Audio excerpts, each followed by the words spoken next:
నిన్న చెప్పినవన్నీ నిన్ననే చెప్పినా నేను ఇక్కడనే ఇదే వేదిక మీదే చెప్పాను. అసలు తెలంగాణకు రేవంత్ రెడ్డి ముఖ్యమంత్రి ఎవరు ముఖ్యమంత్రి అర్థం కావలేదు. ఆయన ముఖ్యమంత్రి, ఆయన పరిపాలన చేయాల్సిన అంశాలు, ఆయన అసమర్థత, ఆయన వైఫల్యాలు, ఆయన చేతగానితనం అంతా కూడా మా మీద రుద్దేటువంటి ప్రయత్నం చేస్తున్నాడు, మా మీద బురద జల్లేటువంటి ప్రయత్నం చేస్తున్నాడు. మూసి ప్రక్షాళన చేయాల్సింది ఆయన, ఎవరు అనుమతులు అవసరం లేదు, దానికి మూసి ప్రక్షాళన చేయడం కోసం అనుమతి ఇవ్వడం లేదు. కిషన్ రెడ్డి అడ్డుకుంటుండ అంటాడు. నేను ధర్నా చేసినప్పుడు మీరు అందరి ముందు చెప్పాను, మూసి ప్రక్షాళనకు వ్యతిరేకం కాదు, మూసికి చుట్టుపక్కల ఉన్నటువంటి పేదవాళ్ళ గురించి కూడా ఆలోచన చేయండి అని చెప్పాను. కృష్ణా నీళ్ళు తెచ్చినా, గోదావరి నీళ్ళు తెచ్చి పోసినా మాకేం అభ్యంతరం లేదు. మూసిలో గలగల పాలినా కూడా మేము కూడా వచ్చి అక్కడ సహకారం అందిస్తాము. మూసి ప్రక్షాళన చేస్తే, ఆయన గడ్డపార ఇచ్చి పారదిస్తే మొదటి తార నేను ఎత్తడానికి సిద్ధంగా ఉన్నాను.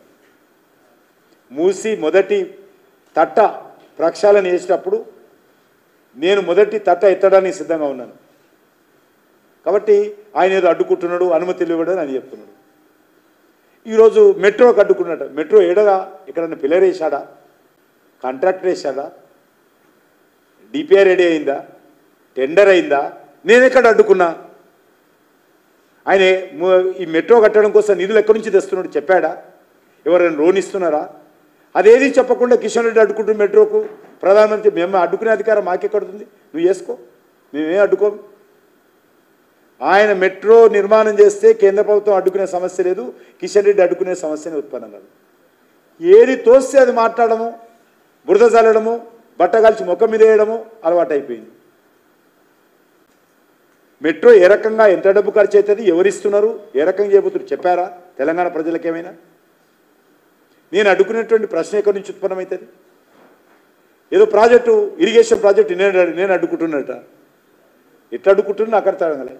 రాష్ట్ర ప్రభుత్వం ప్రాజెక్టు నిర్మాణం చేస్తే మేము అడ్డుకోవాల్సిన అవసరం లేదు.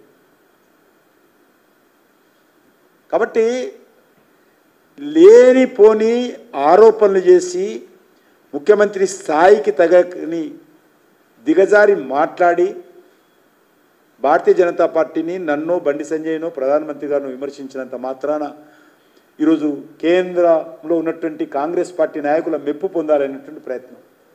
ఇవన్నీ వీడియోలు తీసుకొని చూపిస్తాడు.